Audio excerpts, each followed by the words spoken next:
Have you ever looked at a map of the United States and thought to yourself that Michigan's borders look really weird?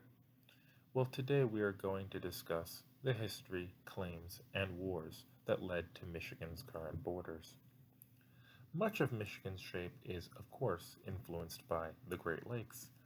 Michigan sits on Lakes Superior, Huron, Michigan, obviously, and just a bit of Lake Erie, along with Lake St. Clair, which isn't actually a Great Lake but is part of the Great Lakes system.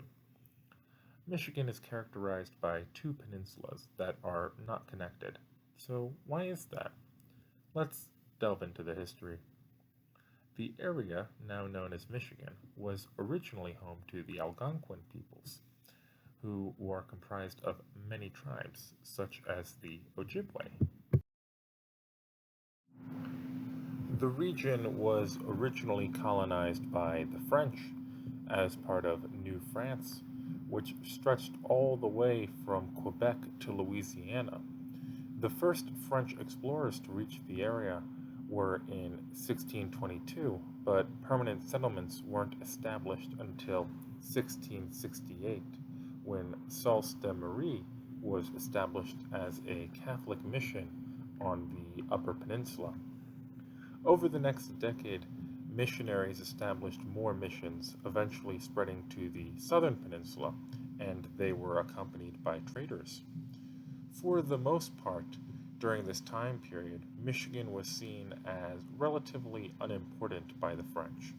However, with the establishment of Detroit in 1701, France began to see the region as more strategically valuable. They sent over 100 soldiers to Detroit to fortify the region.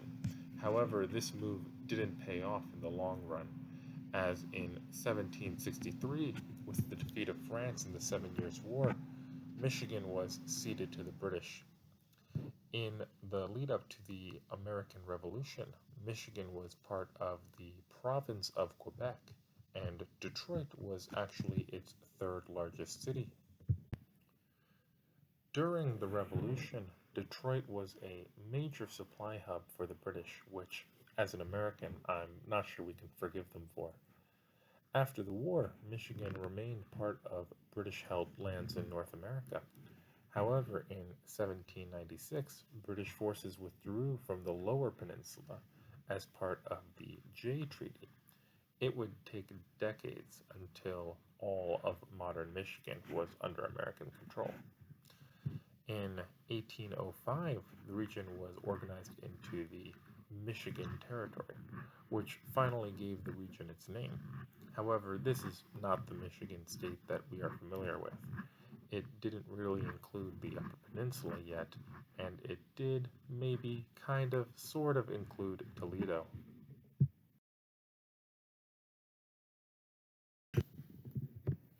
During the War of 1812, Michigan was once more taken by British forces. The U.S. tried to recapture Detroit in January of 1813. However, this resulted in the River Raisin Massacre, which holds the distinction of being the bloodiest single battle ever fought in Michigan, and was also the deadliest single battle for the U.S. during the whole war. Detroit would eventually be recaptured during the Battle of Lake Erie, but much of the rest of the state remained under British occupation until the end of the war. As a result of the war, however, the U.S. began to reinforce Michigan with forts. This investment, along with the establishment of Michigan University in 1817, coincided with a slow but steady increase in Michigan's population. In the 1820s, Michigan was big, finally controlling all of the Upper Peninsula and parts of what is today Minnesota, along with all of Wisconsin. Additionally, with the brand new Erie Canal opening, settlers could pour into Michigan. This was a boom time for the lumber industry and the shipbuilding industry. During this time, Michigan finally got a legislature and eventually reached a population of over 80,000. This was more than enough to apply for statehood. But before statehood, it still had some growing to do. In 1834, with the Louisiana Purchase, Michigan was given all the land east of the Missouri River. that wasn't already included in any other state. This included the rest of Minnesota, all of Iowa, and half of the Dakotas.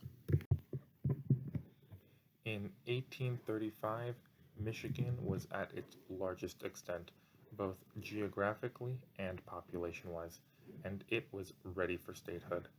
There was only one thing standing in its way: Toledo. This whole time, Toledo had been claimed by both Michigan and Ohio, but was always disputed. From the perspective of the Congressional Act that created Michigan, Michigan had claim to the land east of the southern tip of Lake Michigan. This area does include Toledo, but maps at the time were unclear, and Ohio had also claimed the area. In March of that year, tensions boiled over, with a militia of 1,000 Michiganders occupying Toledo. The Ohio militia showed up with 600 men, but to avoid escalation didn't enter. This led both states to invest hundreds of thousands of dollars into their militias, and it's worth noting that this would be worth millions of dollars in today's currency. With tensions rising and militia budgets soaring, Congress was forced to intervene, and they sided with Ohio, possibly due to the status of Ohio as a state, or possibly due to the lack of clarity in maps at the time. However, when Michigan was to be added as a state, it was going to be added under its original 1805 borders. This was a much smaller Michigan that didn't really control the Upper Peninsula. However, as compensation for the surrender of Toledo, they granted Michigan the entire Upper Peninsula. Unfortunately for Michigan, they cut off the remainder of the land into the new Wisconsin Territory. And finally, in 1837, with the Upper Peninsula, but without Toledo, Michigan was granted statehood, and its borders would no longer change. From its earliest days to now, Michigan's borders and geography have been influenced by the Great Lakes.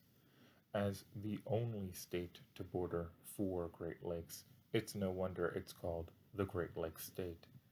It has evolved from the wilderness of New France to become one of America's most populous states. Currently ranked 10th in terms of population and 14th in terms of GDP, Michigan is known for its car manufacturing industry.